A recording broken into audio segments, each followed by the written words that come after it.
Researchers at Amrita Vishwa Vidyapeetham in Coimbatore claim to have developed a solar power technology that converts contaminated water, including sewage and seawater, into safe drinking water. Using sunlight and a low-cost floating material made from coconut shell-derived carbon, cement and foam, the system accelerates evaporation.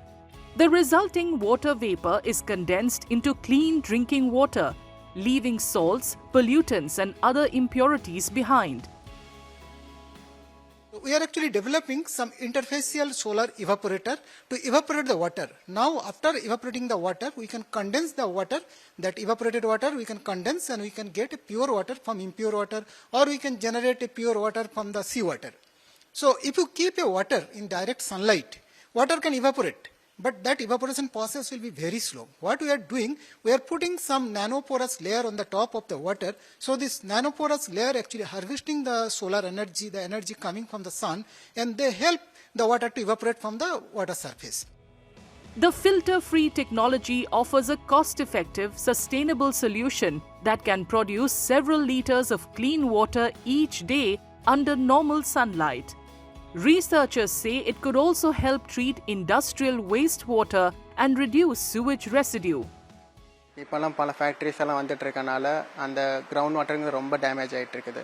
So அதில் அதிகமான கண்டாமினேஷனும் toxicity வாய்ந்த elements எல்லாமே அதில் கலந்துருக்கு. இப்போ இது use பண்ணுறதுனால அந்த எவாபரேட்டர் மூலமாக ஃபில்ட்ரேட் ஆகிறது மட்டும் இல்லாமல் நம்மளுக்கு ஃப்ரெஷ் வாட்டரும் கிடைக்குது. கூடவே என்னென்ன எலமெண்ட்ஸ் இருக்கோ அது ஃபில்டர் ஆகி நம்மளுக்கு கிடைக்குது. இந்த எக்ஸ்ட்ராக்ஷன் ப்ராசஸ் இதில் மட்டும் பயன்படுத்த முடியாமல் அந்த லிக்விடில் கலந்துருக்க யுரேனியமாக இருக்கட்டும், இல்லை லித்தியம் எக்ஸ்ட்ராக்ஷனாக இருக்கட்டும், இந்த மாதிரியான பல கண்டாமினன்ட்ஸ், பல ஹார்ம்ஃபுல் டிஃபெக்ட்ஸ் எது இருந்தாலும் அதை நம்ம ஃபில்ட்ரேட் பண்ணுறதுக்கு மட்டும் இல்லாமல் அது கூட ஃப்ரெஷ் வாட்டர் நம்மளுக்கு கிடைக்கிறனால இது ரொம்ப யூஸ்ஃபுல்லாக இருக்கும். இது மற்ற எந்த ஒரு விஷயத்தோட வாட்டர் ஜென்ரேட் பண்ணுறதை விட இது காஸ்ட் எஃபெக்டிவாக இருக்குது. ஸோ இது எல்லா இடங்கள்லையும் நம்மளால் ஈஸியாக பண்ண முடியும். இது ரொம்ப அவசியமானதாக இருக்கிறது மட்டும் இல்லாமல் ஒரு ஆப்டிமைஸ்டு பண்ண டிவைஸ்னால அது சீக்கிரம் நம்மளுக்கான evaporation rateங்கிறது அதிகமாகுது. Although still under development, the technology has the potential for large-scale deployment, offering a promising solution for improving access to safe drinking water in water-scarce and polluted regions.